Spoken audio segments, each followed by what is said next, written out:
پەرلەمانی عێراق لە کۆبوونەوەی دوێنێیاندا بە زۆرینەی دەنگ بوونی سوپای تورکیایان لەناو خاچی عێراق ڕەت کردەوە بۆ ئەو مەبەستەش باڵوێزی دەوڵەتی تورک بانگهێشتی پەرلەمان دەکەن.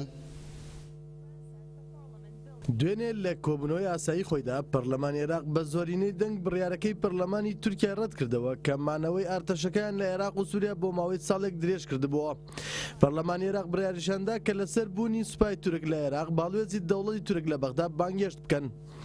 پەرلەمانی عێراق لێدوانەکانی سەرکۆماری تورک ئەردۆغانیان ئیدانە کرد کە باسی لەوە کردبوو ئارتەشەکان بەشداری ئۆپەراسیۆنی ڕزگارکردنەوەی مووسڵ دەکەن، بەڵام ڕێگە بە گەریلا نادەن بەشداری ئۆپەراسیۆنەکان بکەن. پەرلەمان داواشی کرد پێداچوونەوە بە پەیوەندی دیبلۆماتی و ئابووری لەگەڵ تورکیا بکرێت. ئەو کات لەسەر ئاستی نێودەوڵەتی لە نەتەوە یەکگرتووەکان و ئەنجومەنی ئاسایشی نێودەوڵەتی سکاڵا لەسەر دەوڵەتی تورک تۆمار بکرێت. بۆ یەکەم جارە لە مێژووی خۆیدا پەرلەمانی عێراق بڕیاریدا کە ئارتەشی تورک وەک هێزێکی داگیرکەر بناسێنێ.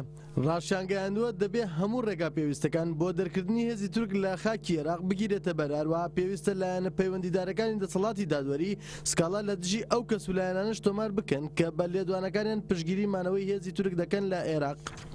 پێشتریش سەرۆکوەزیرانی عێراق حەیدەر عەبادی ڕایگەیاندبوو کە بە هیچ شێوەیەک ڕێگە بە سوپای تورک نادەن بەشداری لە ئۆپەراسیۆنی ڕزگارکردنەوەی مووسڵدا بکە. جێوەبرهێنانەوەی ساڵی 1994 ئارتەشی تورک هەرێمی بادینانی باشووری کوردستانیان داگیر کرد. لەو کاتەوە ئارتەشی تورک لە ناوچەکانی کانیماسی، گردیبیەی سەر بە بێگۆفا، ئامێدی و بامەرنی بارەگای سەربازیان دروست کردووە و جێگیر بوون. پاش داگیرکردنی مووسڵ و شەنگالیش لەلایەن چەتەکانی داعشەوە لە ساڵی 2014 ئارتەشی تورک چەند هەزار سەربازێکی تریان بە هاوکاری پارتی دیموکراتی کوردستانی عێراق ڕەوانەی بە عەشقا کرد و لەوێ جێگیر بوون.